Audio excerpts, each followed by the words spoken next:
I'm going to show you how to chop an onion, because a lot of recipes that you're going to be doing will have a chopped onion in it. Well, there are a few very simple techniques. First is your stance. If you're nice and relaxed and your stance is nice and relaxed, you're going to end up chopping something better. Use a really good chopping knife. Always use the right knives for the right job. Okay, I'm going to cut my onion in half, place it on the board with the root facing away from me. I'm going to chop down through or slice down through the onion, but not all the way. I'm going to leave about 2-3 millimeters at the root end so it doesn't all fall apart. I'll show you just like this. So we just cut down there. So what I've got now is I've got my onion all sliced up, but you can see it's all still attached to the root there, and that's just going to hold it all in one piece. Now I'm going to slice it this way, creating little cubes. Again, not all the way through, but creating little cubes of onion. So now there, I've got a little kind of cubes of onion where I've sliced it that way, and the onion is still holding itself together. So this, I want quite a finely diced onion, so I'm going to cut through very finely. And as you can see, as I slice through there, this beautiful cubes of onion just fall off. This bit then, what I do is, now you see that motion of rocking, we call that. It's a nice fine dice, ready for any good dinner party dish.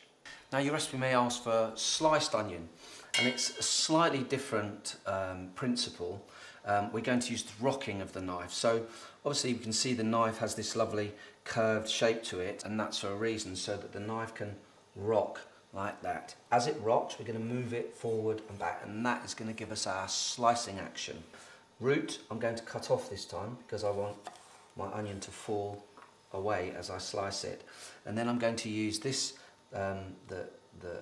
this part of my hand as a guide to how thick I want my slices. So, and as I chop, I will move this hand back, allowing the knife to go through the onion. So we kind of rock and move that back, and this is giving me some nice thin slices. So if I was going to make a French onion soup, this would be perfect. If you feel uncomfortable when you're cutting, stop, because the chances are you'll cut yourself. So I'm uncomfortable now. I've sliced so much of the onion that it's quite tall and short at the back. But by just moving that onion flatter there, it becomes comfortable again, and it allows me to finish off slicing right to the end. A lot of people ask me, Tony, could you show me how to chop really, really fast? I've seen these chefs do it on television, it's fantastic.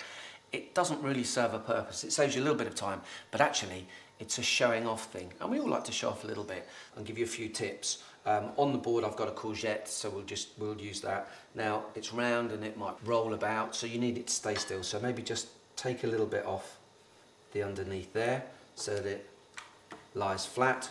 Again, we're going to move, instead of a rocking motion now, we're going to use a chopping motion, which is quite dangerous. So we're going to use our fingers here, the knuckles of our fingers, as a guide to chop all the way along here, but you have to be really relaxed. And I'll start off slow and I'll speed up a little bit.